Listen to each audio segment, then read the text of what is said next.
Mr. Whittaker, obviously a pleasure to watch you fight now. It's a main event opportunity for you. I mean, you've been a part of big fights. Your career has been growing, but here, this headlining spot, does it mean something special to you? Yeah, 100%. You know, when I first entered the UFC scene, I said, you know what, one day I want to be, you know, the last fight. I want to be the headliner. And here I am. And to be able to do that in my home country, it's, you know, unreal. Of course, it's probably not the way you would have envisioned it, right? I mean, there was another headliner, it fell out. I mean, does that take anything away from you, or do you just say, this is how it happened? Yeah, you know, it's still a headliner, you know, and I'm still stepped up. You know, it was me they called to step up in that position, and I was stoked, you know, but definitely, you know, being a bit of a fill-in takes the limelight away from it a little bit, you know, but it is what it is, and I'm still happy and blessed for the opportunity. What about the responsibilities that come along with it? Because we hear a lot of people say, I want to be in that spot, but then it's a ton more media, a ton more interviews. I mean, you always, I think, did a bunch of interviews down here because obviously you're from this market, but has it been even more and more responsibility? To be honest, not really. Like, the load's been pretty cruisy. Yeah, there's not too much more to be done, honestly.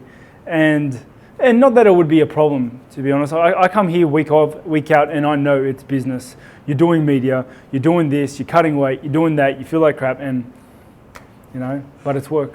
Nice. Well, you've put together a nice winning streak, man. I think kind of quietly flown under the radar a little bit, but it seems to me you're getting better every single time you're out there. What is it that's clicking, man? What is it that's turned on that's got you on this road? Probably the people I surround myself with, first and foremost. You know, just before I made the move to middleweight, I was starting to formulate this fight team and this coaching staff that I have now, and you know, they're awesome. They do everything I need to. They plot everything out. They systematically break down my skill sets, my progressions, and so that I'm just doing this.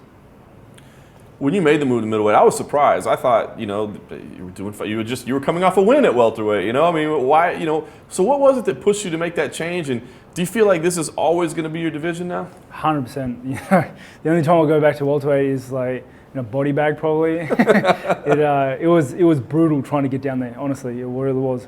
I was doing something like 18, 19 pound cuts day of, and that's massive. Like day of. That's insane. Yeah, and like I didn't realize how much it was taking out of me, until I made the move up, and I come in weighing day and I'm like, why don't I feel worse? You know what I mean? Maybe this is how I'm supposed to feel, which is normal. And also the whole camp prep, there's a lot less stress on my mind. You know, I'm not thinking about what I can eat, what I can't eat. I'm not training just to burn calories. I'm training to get better at skill sets. And you know, I always knew I was supposed to go up. I just didn't know when. You know, I probably could have done it a few fights earlier, but I'm here now. Nice. You came to Vegas, fought at UFC 197. Now you're back here in Australia, where a lot of your fights have been. What do you prefer? I mean, I've got to think, as you said, this is an honor to fight here, you know, in Australia where you live. But I mean, is there a part of you too that wants to have those shows in Vegas and other places around the world? 100%. I love those shows out in Vegas and, you know, across the seas of the States. They're always good shows to be on, good media coverage, good publicity. But you know, I love fighting here in Australia. How can't I? All my fans and family and friends are here. But the flight from here to the States is huge. And you have to take that in consideration when going over. You know, also the costs of going over and the flights and for your extra coaching staff, it all adds up. So, you know, I'd love to fight overseas. I'm hoping, hopefully, you know, the UFC will give me a fight in Asia somewhere. Okay, yeah, that'd make a lot of sense, right? Not quite as far, not quite as expensive. Exactly, and I love the Asian market, and I love the culture over there, and I'd be pumped to do something over there. Very cool. Well, big one, of course, Saturday night, Derek Brunson. Break him down. What do you see? He's got a nice little winning streak as well. He seems to be improving as well. What do you think about him? He's a tough dude, man, and he's in the top 10 for a good reason.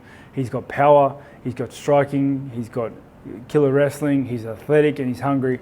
And, you know, you put those together and you get a good fighter.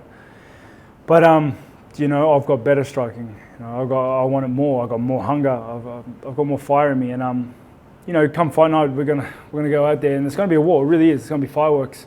But he's not gonna get up on me. You know, I'm gonna go out there and I'm gonna throw my hands, and my hands are dangerous. You know, like you said, I've been flying under the radar a bit, and it's about time I get the respect I deserve.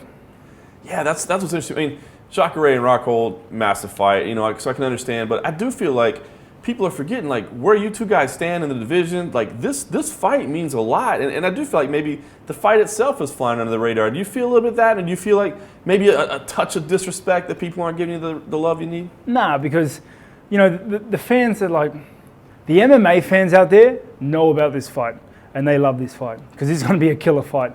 But for your casuals, your tourists, they don't really. No, if you're not the champion or the top contender or have a big mouth, then you fly under the radar a little bit. But it's going to be a good fight. It's going to be a killer fight, and it's definitely one to watch.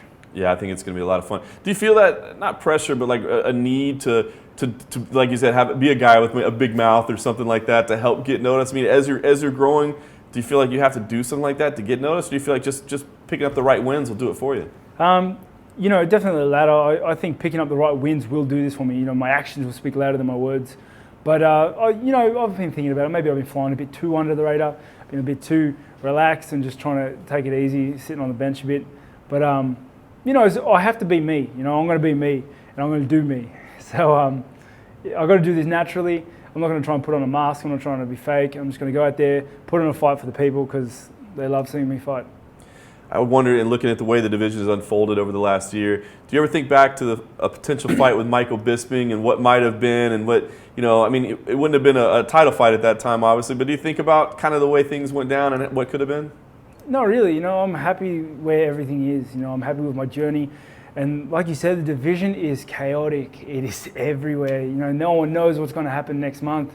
And, that's the way I like it. I live in the chaos. And, it's a division full of opportunity, and I'm there for the long run. A lot of opportunity, like you said. So you get your hand raised on Saturday night, a big win for you. Maybe it turns out to be the explosive, great fight that you think it will be. What's the path for you to get up to the top? I mean, do you see it? Do you envision it? Do you know what should come next for you after this one? Time stops until I fight Brunson, to be honest. I can't even think of Christmas until I fight Brunson on Sunday. So there is literally nothing beyond him. So just got to wait and see. When you play this one out in your head, it sounds like you got a lot of respect for him, but you feel like you're just a cut above. How do you see this one going on? How do you see you get your hand raised on Saturday night? He's going to come out aggressive. He's going to try and take my head off, but I'm going to be too fast. I'm going to pick him apart. My striking is crisp, and it's unorthodox. It's hard to read. You can practice all you want against someone, but my hands come from everywhere, and I hit hard. People need to realise I do hit hard, and I don't think he's going to like being hit, and I think he's going to quit.